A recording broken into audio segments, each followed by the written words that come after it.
Hello guys, good morning. आज हम sympathy chapter पढ़ेंगे। Sympathy is written by sir Charles Mackay. ये poem second है। फर्स्ट पोइम हम आप लोगों को पहले ही वीडियो के द्वारा पढ़ा चुके हैं। इस पोइम के बारे में थोड़ी सी समरी हम आपको बताना चाहेंगे, जिससे कि आपको जब हम पोइम पढ़ाएं तो अच्छे से समझ में आ जाए कि इस पोइम में किसके बारे में बताया गया है। क्योंकि एक बार जब स्टूडेंट को समरी पता चल जाती है तो पूरी ही पोइम के बारे में वो दूसरों को बता सकते हैं। तो इस पोइम में बताया गया है कि जब हम किसी व्यक्ति की सहायता धन से करते हैं तो हम धन उसका वापस देके उसकी जो उसने हमारे ऊपर परोपकार किया है उसको हम उसका ऋण वापस कर सकते हैं। लेकिन अगर कोई व्यक्ति हमारे साथ परोपकार करता है, हमारी सेवा करता है, तो हम उस सेवा का ऋण को वापस नहीं कर सकते हैं।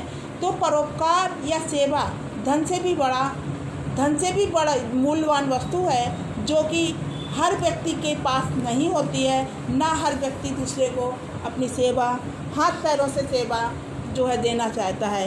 यही इसी पोइम में कवि ने इसी के बारे में विस्तृत तरीके से बताया है। हेलो बच्चों, अब हम सिंपैथी पोइम पढ़ेंगे।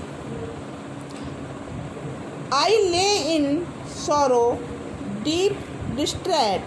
आई ले इन सॉरो। सॉरो मीन्स क्या होता है? दुख। एक बार मैं दुखी हुआ और बहुत अधिक बीमार पड़ गया। My grief a proud man heard. एक व्यक्ति ने हमारे दुख को सुना और वह हमारे पास आया।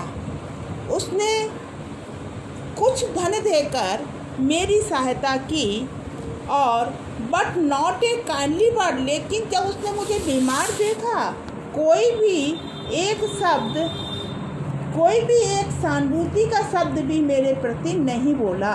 जैसा कि जब हम किसी बीमार व्यक्ति को देखने जाते हैं तो उससे कहते हैं ना सहानुभूति शब्द कि बेटे तुम जल्दी अच्छे हो जाओ, भगवान तुम्हें जल्दी से अच्छा करते। ऐसा कोई भी शब्द उस अमीर व्यक्ति ने मेरे प्रति नहीं बोला।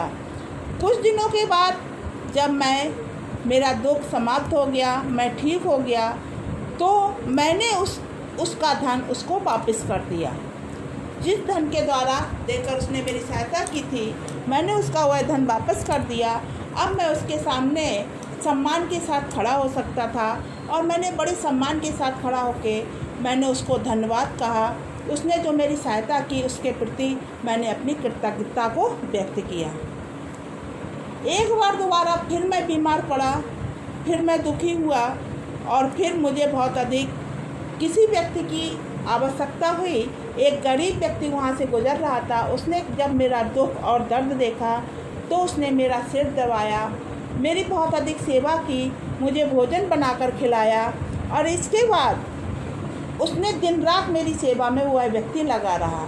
लेकिन अब मैं सोचने लगा कि जब मैं ठीक हो जाऊंगा तो उसकी इस सेवा को मैं किस तरह चुकाऊंगा। क्योंकि जो व्यक्ति हाथ पैरों से दिन रात किसी व्यक्ति की सेवा करता है, उस सेवा का कोई भी मूल्य नहीं चुकाया जा सकता है। धन से अधिक जो है वो परोपकार होता है, सेवा होता है।